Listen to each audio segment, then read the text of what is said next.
सर्वांना मैत्रीपूर्ण जय Bhim. RK. Bhatkar YouTube चॅनलवर आपले सहर्ष स्वागत आहे. आमचा व्हिडिओ आवडल्यास लाईक करा, शेअर करा आणि सबस्क्राईब करायला विसरू नका. सर्वांना जय भीम.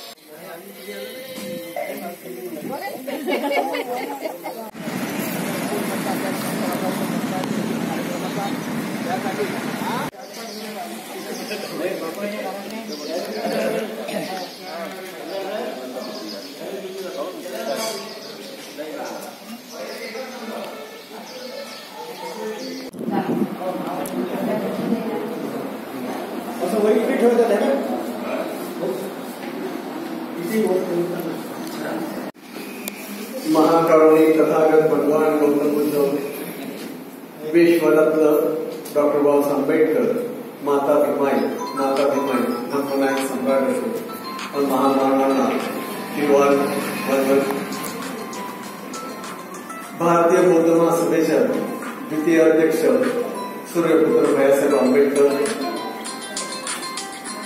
विद्यमान अध्यक्ष भारतीय बौद्ध महासभेचे राष्ट्रीय अध्यक्ष तथा समता सैनिक दलाचे प्रमुख आदरणीय भीमराव साहेब आंबेडकर, तसेच भारतीय बौद्ध महासभेच्या विद्यमान राष्ट्रीय संरक्षिका महाउपासिका आदरणीय मीराताई आंबेडकर यांच्याही कार्याला वंदन. भारतीय बौद्ध महासभेचे राष्ट्रीय सल्लागार श्रद्धेय बाळासाहेब आंबेडकर यांच्याही कार्याला त्रिवार वंदन. आज भारतीय बौद्ध महासभेतर्फे या ठिकाणी जवळपास 1 वर्षानंतर या नालंदा बौद्ध विहारामध्ये या ठिकाणी 327 वंदना संपन्न होत आहेत. या निमित्त भारतीय बौद्ध महासभेचे भारतीय बौद्ध महासभा अमरावती पूर्वचे नवनियुक्त जिल्हाध्यक्ष सन्माननीय प्रकाश बोरकर सर, माजी अध्यक्ष दरम्यान विलासरावजी मोवाळे सर, या विहाराचे अध्यक्ष दरम्यान शंकररावजी मिश्राम, तसेच नव्यानेच भारतीय बौद्ध महासभेमध्ये भारतीय बौद्ध महासभेच्या कार्यकारिणीमध्ये समाजची नियुक्ती झाली असे आदरणीय सन्माननीय नयन भाऊ गुंडे सर, जिल्हा संघटक आदरणीय भटकर सर, नांदगाव खंडेश्वर तालुका अध्यक्ष तसेच जिल्हा कार्यकारिणीमध्ये नव्यानेच निवड झालेले आदरणीय म्हणजे मागच्याही कार्यकारिणीमध्ये होते, याही कार्यकारिणीमध्ये आहे असे जे मदनजी खंडारे सर, भारतीय बौद्ध महासभेचे अमरावती पूर्वचे माजी उपाध्यक्ष आदरणीय रवींद्रजी गेडाम सर, मुकुंद मेश्राम सर, भारतीय बौद्ध महासभा बडनेरा शाखेचे अध्यक्ष, तसेच उपस्थित भारतीय बौद्ध महासभेचे सर्व पदाधिकारी, उपासक, उपासिका या सर्वांना सर्वप्रथम सविनय जय भीम. भारतीय बौद्ध महासभा बडनेरा शाखेतर्फे जो वंदनेचा उपक्रम सुरू आहे आणि या वंदनेच्या उपक्रमामध्ये जेव्हा वर्षवास असतो तेव्हा ती वर्षवासाची ही मालिका राबवल्या जाते, जे राजगृहातून आपल्याला विषय मिळतात त्यावर पूर्ण वर्षवासाच्या कालावधीमध्ये 3 महिन्यापर्यंत ती मालिका राबवली जाते. आणि असाच एक विचार यावर्षी आमच्या मनामध्ये आला की हे जे संविधानाचं वर्ष आहे, हे संविधानाचं वर्ष म्हणजेच फक्त अमृत महोत्सव 75 वर्ष या संविधानाला पूर्ण झालेत आणि अमृत महोत्सवी हे वर्ष आहे. आणि या वर्षामध्ये मग संविधान जागृती करण्यासाठी संविधानाविषयी आपल्याला माहिती व्हावी म्हणून 26 नोव्हेंबर 2024 पासून हे एक प्रवचन मालिका दर रविवारला सुरू केली. मागील फक्त 2 हप्ते थोडासा खंड पडला आणि खंड का पडला तर नवीन कार्यकारिणीची एक निवड झाली होती, त्यांचा सत्कार समारंभ 2 हप्ते झाला, त्याच्यामुळे थोडासा व्यत्यय आला आणि पुन्हा आता ही नव्याने आम्ही सुरुवात करत आहोत. आतापर्यंत या मालिकेचे 8 पुष्प गुंफले गेले वेगवेगळ्या विषयावर, म्हणजे सुरुवातपासूनचे. आणि आज जे 9वं पुष्प गुंफायचं आहे ते नवपुष्प गुंफत असताना भारतीय संविधानामध्ये जी अनुसूची 8 आहे त्या अनुसूची 8 मध्ये काय आहे याविषयी थोडक्यात मी अगदी 5 मिनिटांमध्ये आपलं मनोगत व्यक्त करणार आहे. आपल्याला माहित आहे की भारतीय संविधान हा या देशाचा सर्वोच्च असा कायदा आहे. आपल्या देशामध्ये अनेक जाती, पंथ, भाषा, लिंग, वंशाचे लोक आहेत. विविधतेने आपला देश हा नटलेला आहे. तसंच आपल्या देशामध्ये वेगवेगळ्या भाषा पण आहेत. प्रत्येक राज्याची भाषा वेगळी, त्या राज्यामध्ये असणारे जाती जमातीचे जे लोक आहेत त्यांची भाषा वेगळी, म्हणजे खूप अशा भाषा आहेत. म्हणून या भाषेविषयी सुद्धा या भारतीय संविधानाच्या जी 8वी अनुसूची आहे त्या 8व्या अनुसूचीमध्ये त्याचा समावेश करण्यात आला की भारतीय प्रजासत्ताकाच्या जे आहेत प्रजासत्ताकामध्ये अधिकृत भाषेची यादी ही 8व्या अनुसूचीमध्ये आहे. यामुळे काय होतं की संविधानाच्या 8व्या अनुसूचीत असलेल्या भाषांना राजभाषा आयोगात प्रतिनिधित्व मिळण्याचा अधिकार निर्माण झाला. एक म्हणतं की संविधानाच्या ज्या 8व्या अनुसूचीमध्ये असलेल्या ज्या भाषा आहेत या भाषांना राजभाषा आयोगात प्रतिनिधित्व मिळण्याचा त्यांना अधिकार असतो. आणि अलीकडे तर या यादीला आणखीच असं महत्व प्राप्त झालेलं आहे. आता त्याच्यामुळे झालं की भारत सरकारवर त्यांची एक जबाबदारी येऊन पडली की या ज्या भाषा आहेत त्या भाषांचा काय करायचे, त्यांच्या विकासासाठी उपाययोजना करणं ही भारत सरकारवर बंधनकारक आहे. आणि मग आता या व्यतिरिक्त काय की ज्या सार्वजनिक सेवा आहेत, उदाहरणार्थ IAS अधिकारी होतात, IPS अधिकारी होतात, मग यांच्या अखिल भारतीय स्तरावर राष्ट्रीय स्तरावर परीक्षा होतात.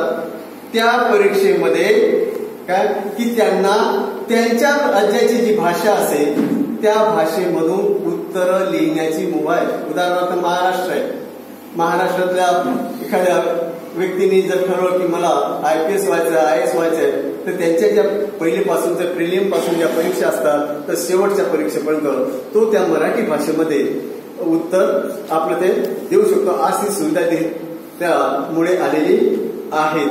आता मग यासाठी भारत सरकार काय करत आहे की या भाषामधील कलाकृतीसाठी सरकार पुरस्कार देते. ते कोणते पुरस्कार आहे? उदाहरणार्थ ज्ञानपीठ पुरस्कार आहे. दुसरा साहित्य अकादमीचा पुरस्कार त्या ठिकाणी दिला जातो. वेगवेगळ्या राष्ट्रीय जे आपले जे चित्रपट आहे त्या राष्ट्रीय चित्रपटांना पुरस्कार दिला जातो की त्या ज्या प्रादेशिक भाषा असतील, ज्या राजभाषामध्ये समावेश त्यांचा झाला आहे की त्यांचा विकास होण्यासाठी त्या निर्माण केल्या जातात. आता सुरुवातीला जर आपण पाहिलं की आपली देशाची जी राज्यघटना आहे ही राज्यघटना केव्हापासून अंमलात आली? 26 जानेवारी 1950 मध्ये. मग तेव्हा या राज्यघटनेचा जो अनुच्छेद आहे 344(1) आणि 351 नुसार या 8व्या अनुसूचीत सध्या किती भाषा आहे? सध्या 22 भाषा आहेत. पण तेव्हा फक्त 14 भाषा होत्या. किती? 14 भाषा होत्या. आणि आज त्यामध्ये किती 22 भाषांचा या अनुच्छेद 8 मध्ये समावेश केला आहे. प्रारंभी 1950 ला 14 भाषा होतात. त्यानंतर 1967 ला 21वी घटना दुरुस्ती झाली आणि या घटना दुरुस्तीमध्ये त्यामध्ये किती सिंधी भाषा जोडल्या गेली त्याच्यामध्ये. त्यानंतर 92 मध्ये 71वी घटना दुरुस्ती झाली. त्यामध्ये कोकणी, मणिपुरी, नेपाळी ह्या भाषा जोडल्या गेल्या. त्यानंतर 2003 मध्ये 92वी घटना दुरुस्ती झाली आणि त्यामध्ये बोडो भाषा, डोगरी भाषा, मैथिली भाषा, संताली भाषा ह्या जोडल्या गेल्या.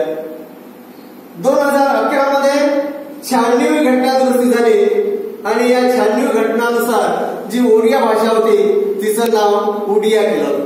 कोणतं? उडिया केलं. आणि अजूनही यापुढे काय होत आहे की या भारताचं जे गृह मंत्रालय आहे हे गृह मंत्रालय जवळपास त्यांनी शिफारस केलेली आहे की या अनुसूचीमध्ये 39 भाषांचा समावेश करण्याची मागणी ही दिवसेंदिवस त्यामध्ये होत आहे. असे भाषा आहेत. आता अलीकडेच आपल्याला माहित असेल की 3 ऑक्टोबर 2024 ला आपल्या मराठी भाषेला अभिजात भाषेचा दर्जा दिला गेला. नुसतं मराठी भाषेला अभिजात भाषेचा दर्जा दिला काय तर नाही, तर त्यामध्ये पाली भाषा आहे, प्राकृत भाषा आहे, बंगाली भाषा आहे, आसामी भाषा आहे आणि मराठी. ह्या 3 ऑक्टोबर 2024 मध्ये या भाषांचा सुद्धा त्यामध्ये समावेश केला. त्याच्यामुळं आता जवळपास किती 22 भाषांचा त्यामध्ये समावेश. आता अभिजात भाषा म्हणजे काय होतं तर या अभिजात भाषामध्ये जी श्रेष्ठ आहे, उत्कृष्ट आहे आणि उच्च कुलीन जी भाषा आहे आणि जी मूळ की जिला इतिहास कमीत कमी 1.5 ते 2 हजार वर्षाचा ज्या भाषेला इतिहास आहे, समृद्ध असं त्या भाषेला ग्रंथालय आहे, समृद्ध असं त्यामध्ये साहित्य निर्माण झालेलं आहे, अशाच भाषेला त्या ठिकाणी अभिजात भाषेचा दर्जा देण्यात आला आहे. तर जरी या भाषा ह्या त्यामध्ये 22 भाषा समावेश आहे, परंतु आतापर्यंत फक्त 11 भाषांना त्यामध्ये अभिजात भाषेचा दर्जा देण्यात आला आहे. सर्वात पहिले कोणत्या भाषेला अभिजात भाषेचा दर्जा मिळाला असेल तर ती आहे संस्कृत आपला तामिळ भाषा. कोणती?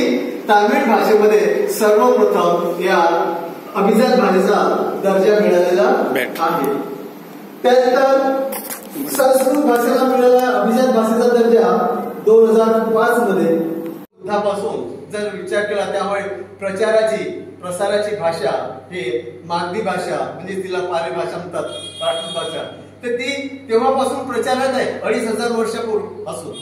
आणि या पाली भाषेचं जे साहित्य भंडार आहे हे साहित्य भंडार सुद्धा एकदम विशाल आहे. पुऱ्या जगात ही भाषा पसरलेली आहे.